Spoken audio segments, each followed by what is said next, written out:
Hi Year 5, I hope you're all okay. Today your learning is going to be based on this picture here. So I'm going to read this extract of text and then you are going to do the tasks yourself. And I will show you how to do those in a second. So, the climb. One step at a time, the climber muttered to himself as he ascended the escarpment. The climb had been long and arduous, and he had to be mentally tough to ignore the ache in his legs. Soon, though, he would reach the summit, and all the pain would be worth it. Climbing Europe's tallest mountain had been a dream of his ever since he was a child. Okay, so what you are going to do is going to continue on from this almost, okay? So there's a couple of words in there you might not know the meaning of. So an escarpment is a really steep part of a mountain, so it's almost vertical. It's really, really hard to climb up, okay? And then the word arduous, that might be another word you don't really know the meaning of, and that means something that's really tiring and really difficult, so the person's got to put lots of effort into it, okay? So imagine if you're climbing a mountain that's nearly vertical, it's going to require a lot of effort and it's going to be very difficult. Okay, so imagine you are climbing this mountain, okay, on the picture. Today you are going to write a description of what you can see around you as you climb. So the first task for you is to think of adjectives to describe the sun, the sky, the snow and the mountain, okay? And can you describe how your body feels? So your first task is to mind map. So I'm going to mind map using the same picture as you today, but I want you to think of your own vocabulary. I don't want you to copy mine. So I'm looking at the sun first, and the sun seems like it is beating down, okay? It might be blinding. It looks like if you were on that snow, the sun would be blinding, okay? The slope, it's steep, but I'm going to use the word steep, but I want you to send me a word that is an up-leveled version of steep. Mrs. Willis and I will give a dojo to anybody who sends us a word that is a better word for steep, okay?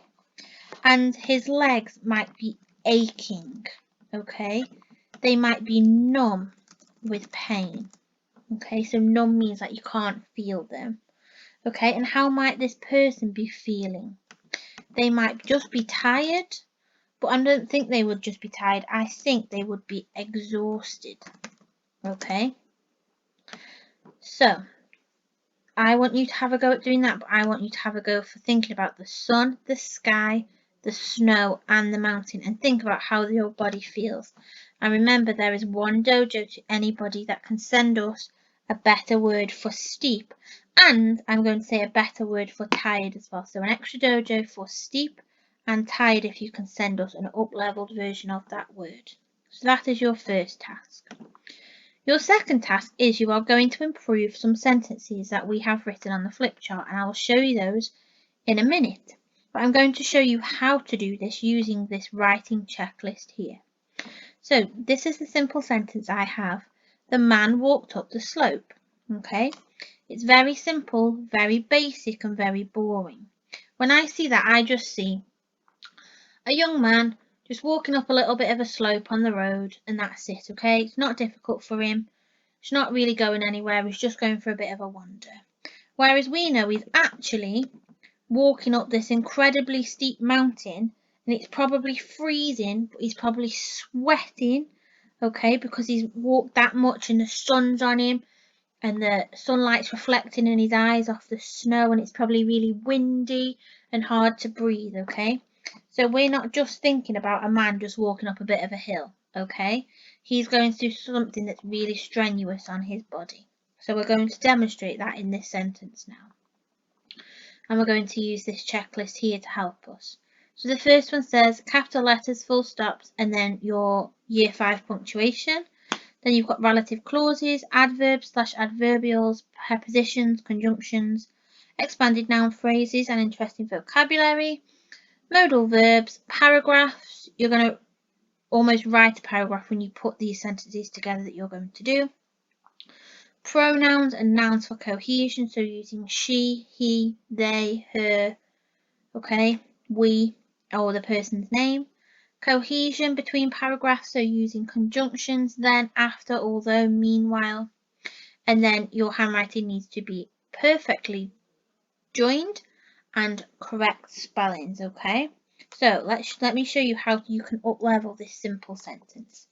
So, the man, I'm going to put a relative clause here, so I'm going to put who was determined to reach his goal. Okay, and I'm going to put my commas, so I've got commas for parentheses and a relative clause. I don't like the word walked because that sounds easy to me, so I'm going to put trudged. Okay, that tells me it's done with a lot of effort. The person's probably exhausted and they don't want to walk anymore. Okay, trudged up, trudged through the snow, up the towering slope. Don't really like slope, but I'm going to keep it there for now. Okay, then I'm going to put, although he saw no sign of the peak,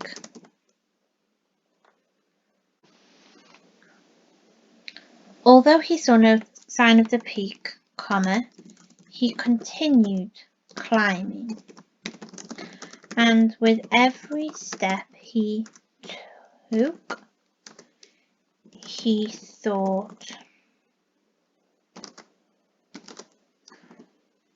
oh, I will do this. Oh, we don't need a full stop there.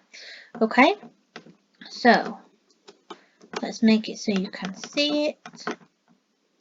So it says, the man who was determined to reach his goal trudged through the snow up the towering slope.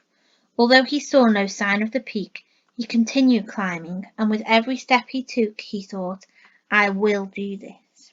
Okay, so on the next slide, we're going to show you how I've used this checklist in here. Okay, so you can see anything in purple is something I've added. Spelled trudged wrong. Okay, so you can see here, the man who was determined to reach his goal. So who was determined to reach his goal is a relative clause. Trudged, I've up-leveled the vocabulary from walked. Through the snow, I've included a preposition. I'm telling my reader where he is, what he's doing. Vocab, I've used to up-level the description of the slope. I've also used an expanded noun phrase, the towering slope, determinate, adjective, noun. I've used a subordinate clause, although he saw no sign of the peak is a subordinate clause, and I've used a subordinate conjunction of although. So you would find that's one of your I saw a wabble conjunctions. I've got a conjunction here as well, which makes it a complex compound sentence. So I've got a compound sentence here. So I've got a compound sentence from here to here, but because I've got this subordinate clause at the beginning, it makes it a complex compound. You can see I've used pronouns throughout. I've used he for the man, rather than keep saying the man. I've used inverted commas around I will do this, and will is my modal verb. So you can see I've hit many of these writing checklist bullet points. Okay, so that's what we want you to do today. So your job is take these 4 simple sentences and we want you to expand them using that writing checklist. Okay, so we want you to put the year 5 standards into these so they are no longer simple sentences. Mrs. Willis and I are looking for the best sentences, and whoever gets the best sentences we are going to give 5 dojos to. Okay, so we are looking for the best ones. Okay, so if you need any help, please contact Mrs. Willis and I, and we look forward to reading your sentences that you are going to work really hard on.